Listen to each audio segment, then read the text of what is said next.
시청자 여러분, 주말 잘 보내셨습니까? 자유한국당 전당대회 선거인단 투표가 끝났습니다. 투표율은 24.6%입니다.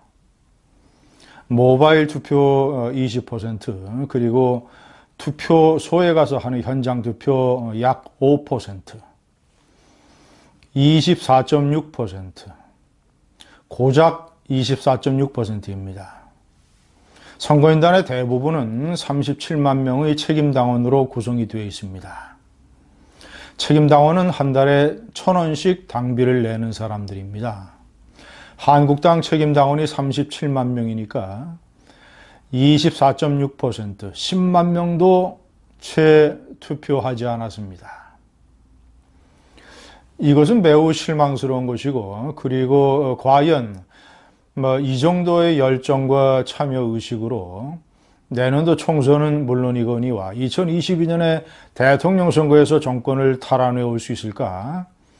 저는 커다란 회의감이 듭니다. 아직도 한국당 이 우파 세력은 정신을 못 차린 것 아니냐.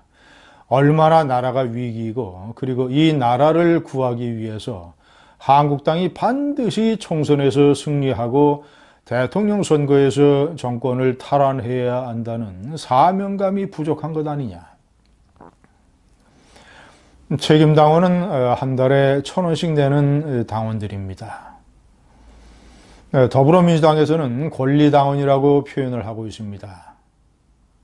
똑같이 1,000원씩 냅니다. 원래 한국당은 한 달에 2,000원씩 냈었는데, 지난해 또는 이 홍준표 대표 시절에 야당도 1,000원을 받는데, 더불어민주당도 1,000원을 받는데 우리 당이 2,000원을 받으면 책임당원 모집하는 데에 어려움이 있지 않겠는가라고 해서 1,000원으로 낮춘 겁니다. 겨우 1,000원으로. 민주당은 권리당원 수가 71만 명입니다. 제가 왜 이 한국당의 24.5% 투표율을 한심하게 평가하느냐. 지난해 8월 더불어민주당의 당대표 전당대회가 있었습니다. 권리당원들의 투표율이 34.7%. 이번 한국당의 24.6%에 비해서 10.1%나 많습니다. 정상적인 어떤 전망이라면 한국당의 투표율이 월등 높아야 됩니다. 왜냐? 한국당의 처지가 어렵기 때문에. 지난해 8월만 해도 더불어민주당으로서는 4월 달에 판문점 선언, 그리고 6.13 지방선거의 압승의 여파에서 치른 선거입니다. 자, 그리고 9월에 평양선언까지 앞둔 시점이었습니다. 일자리 고용 참사라든가 또는 이제 경제적인 후퇴, 여러 가지 이 블랙리스트 사건이라든가 드루킹 이런 악재가 터지기 전이었습니다. 민주당으로서는 상당히 형편이 좋을 때였습니다. 비유하자면 국가 안보에 걱정이 별로 없는 나라였습니다. 자, 책임당원이나 권리당원이 투표를 하는 것은 병역의 의무에 해당됩니다. 당원으로서. 자, 그런데 별로 국가안보에 위협을 느끼지 않는 민주당의 당원들은 34.7%나 기록을 했습니다. 반면 한 명이라도 더 군대에 가야 되고 한 명이라도 더 투표를 해야 되는 이 처지가 어렵고 위기의식에 잔뜩 빠져 있는 한국당의 책임당원들은 4분의 1도 안 되는 24.6%를 기록하고 말았습니다. 2년 전 2017년 대통령 선거 직후에 열렸던 홍준표 대표가 당선됐을 때의 그때의 투표율 25.2%보다도 못합니다. 그때는 대통령 선거 참패 이후에 많은 절망감에 빠져 있었고 자포자기를 느낀 당원들이 많았으며, 자, 그리고 3명의 출마 후보 중에서 홍준표 대표가 당선될 가능성이 워낙 압도적으로 높았기 때문에,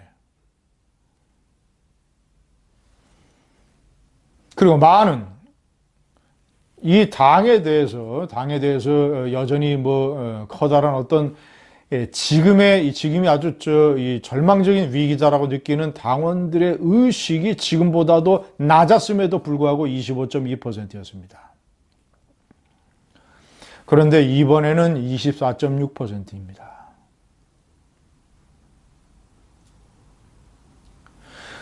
자기가 마음에 드는 후보가 없더라 하더라도 100% 자기가 옳다고 생각하는 대상이 없다 하더라도 현재 처한 위치에 따라서 가장 최선의 후보를 내야 되는 것.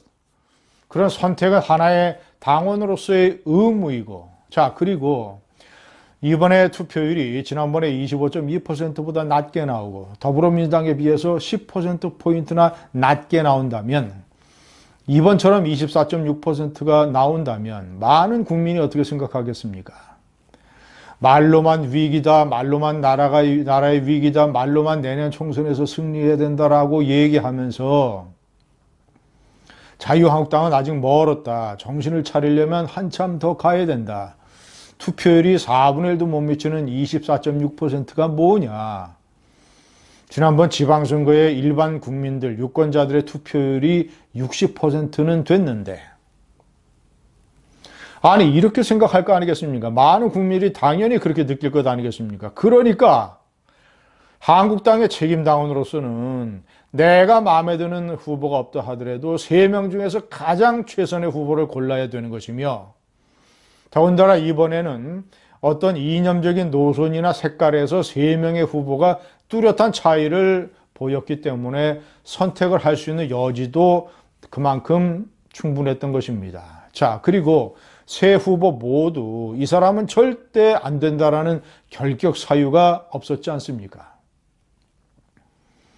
그렇다면 어느 정도 일정한 수준 이상의 후보들이었고 나름대로 색깔이 분명했다면 그래도 70 내지 80%의 만족도를 가지고 투표를 했어야 되며, 자, 그리고 무엇보다도 제가 조금 전에 말씀드린 대로 더불어민주당을 포함한 많은 국민들이, 자유한국당을 날카로운 시선으로 쳐다보고 있는 많은 국민들이 이 당에 대해서 거봐, 한국당은 말만 번지로 할 뿐 웰빙 정당이요, 미지근한 정당이며 무책임 정당이라는 비판이 나오지 않게 만들기 위해서라도 내가 한 표를 던져야 되겠다는 의식을 왜 못 갖습니까? 시청자 여러분, 저는 자유한국당의 문제점이 되게 크게 3가지라고 봅니다. 첫째는 열정이 너무 부족하다는 것. 두 번째는 그나마 있는 열정, 그나마 있는 국민들의 지지도도 엉뚱한 헛발질로 많이 까먹는다는 것. 세 번째는 이런 혼란스럽고 어지러운 당 상태를 추스려서 이 찰기 있는 찰밥처럼 당을 만들 수 있는 중심 리더십이 아직 없다라는 점. 이 3가지가 현재 한국당이 직면하고 있는 중요한 문제점입니다. 열정이 많이 부족합니다. 아니 사실 당비 1,000원, 한 달에 1,000원 내는 게 뭡니까? 당원이라면, 책임당원이라는 말을 들으려면, 책임당원, 투표권을 갖는 책임당원이라는 자격을 얻으려면 우선 당의 제도가, 당비 제도가 바뀌어야 됩니다. 한 달에 겨우 1,000원 내면 37만 명의 책임당원이 1년에 약 44억 원을 냅니다. 한국당이 1년에 국가로부터 받는 보조금이 136억 원입니다. 정확하게 당비가 나라가 지급하는 국가 보조금의 3분의 1에 불과합니다. 자, 그러니까 전체로 따지면 당 1년 예산의 4분의 1만 당원들의 호주머니에서 나오는 겁니다. 아, 이렇게 해서는 안 됩니다. 당원들이 돈을 더 내야 됩니다. 책임당원들의 당비를 올리던가 아니면 1,000원 이상으로 되어 있으니까 자발적으로 2,000원, 3,000원씩 내든가 해서 적어도 당비가 정당의 예산에 차지하고 있는 비율이 반은, 절반은 넘어야 국가와 국민에게 체면이 섭니다. 자, 두 번째는 그나마 열정을 날려버리는 엉뚱한 헛발질. 예를 들어서 6시간 릴레이 단식 같은 이상한 엉성한 이런 이벤트를 한다든가 아니면 호기롭게 국민들에게는 당을 구하겠다고 선언을 하고 전당대회에 출마했다가 무슨 엉뚱한 무슨 뭐 흥행이 안 된다 전당대회 날짜를 연기하자 이런 말도 안 되는 근거 없는 주장을 한 다음에 슬그머니 꼬리를 내리는 이런 행태들.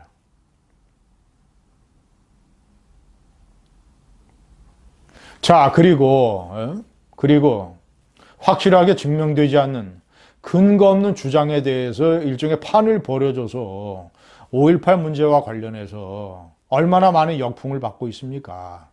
이런 전략상의 실수, 어떤 자세의 잘못.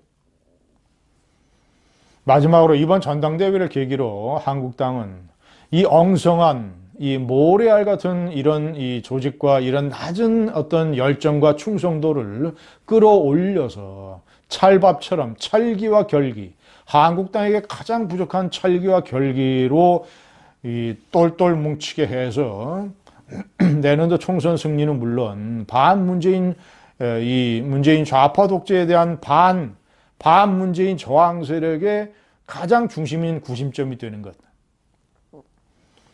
김대중 정권 때 이회창 총재가 했던 것처럼 노무현 정권 때 박근혜 대표가 했던 것처럼 그런 깃발이 되고 구심점이 되는 당 리더십을 복원해야 됩니다. 감사합니다.